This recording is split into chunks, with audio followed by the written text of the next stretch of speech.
Bonjour, je suis absent pour le moment. Merci de laisser votre message après le bip sonore. Pourquoi est-il important de laisser un message pro sur un répondeur? Alors, beaucoup de personnes, quand elles sont face à un répondeur, sont désarçonnées. Elles n'aiment pas parler à une machine, donc elles vont laisser un message un petit peu bâclé, qui n'est pas très convaincant, et ça peut avoir plusieurs conséquences. La première conséquence, c'est que la personne que vous appelez ne vous rappelle pas. Se dit, je ne connais pas cette personne-là, allez, je laisse tomber. Deuxième conséquence, c'est que la personne vous rappelle avec méfiance. Qu'est-ce que veut cette personne? Vous voyez, elle va vous rappeler, mais à reculons. Et la troisième conséquence, c'est qu'on va vous placer sur liste noire. Le mec se dit, c'est un gêneur, j'ai rien à faire avec cette personne-là, liste noire.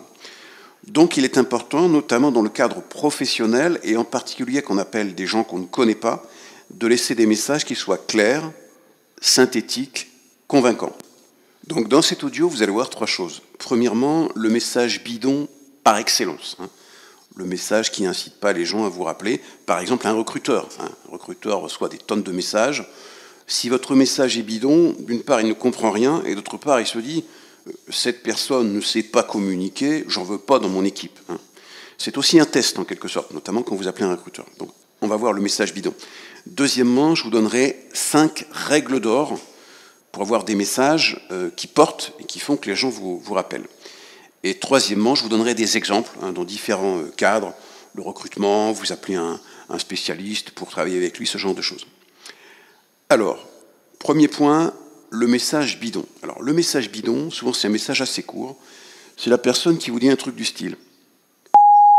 Oui, allô, donc, est-ce que vous pourriez me rappeler, s'il vous plaît, 06, 07, 08, 09, merci. Vous voyez? Voilà, c'est ça. C'est-à-dire qu'il n'y a quasiment pas d'infos. On ne sait pas vraiment qui est cette personne. Alors, des fois, la personne va donner son nom. Oui, bonjour, Gérard, pouvez-vous me rappeler, s'il vous plaît, au 06, 07, 08, 09? Donc là, la personne a donné son nom, mais c'est complètement haché, on ne comprend rien. Et on n'est pas du tout motivé à aller plus loin. Donc ça, c'est le message bidon par excellence.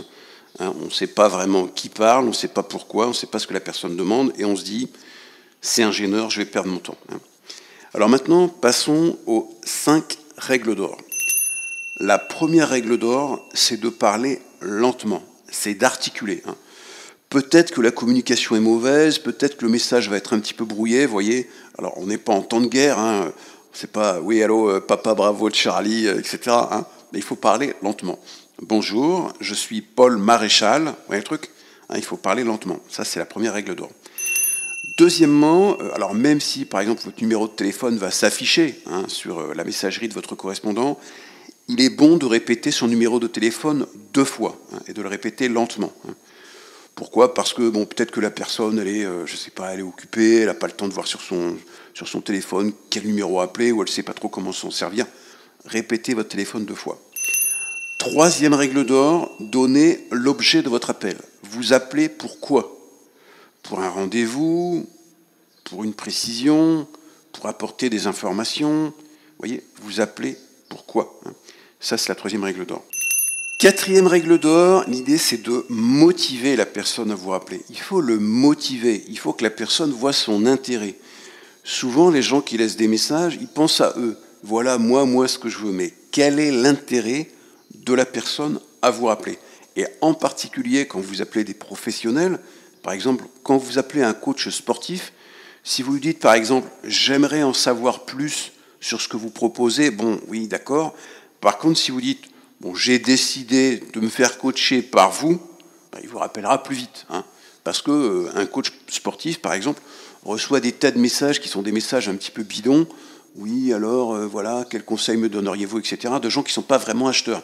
Donc, quand vous dites, par exemple, j'ai décidé de me faire coacher par vous, comment on peut faire Donc là, c'est beaucoup plus clair. Je reviendrai sur des exemples dans la suite de cette vidéo. Cinquième règle d'or, c'est sur votre nom. Donnez votre nom et n'hésitez pas également à le répéter. C'est un fondamental qu'il ne faut pas oublier.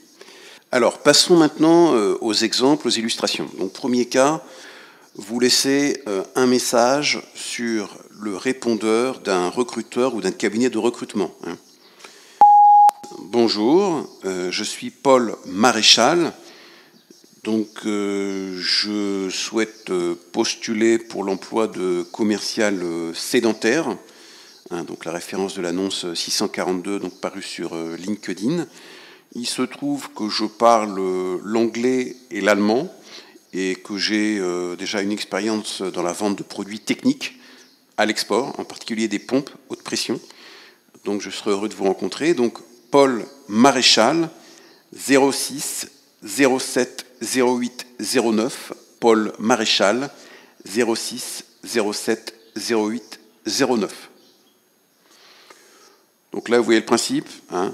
J'ai été très clair sur mon nom, le numéro de téléphone, je les ai répétés, j'ai donné l'objet de l'appel et surtout j'ai motivé le recruteur à me rappeler, hein. J'ai mis en avant un atout qui est la pratique des langues, hein.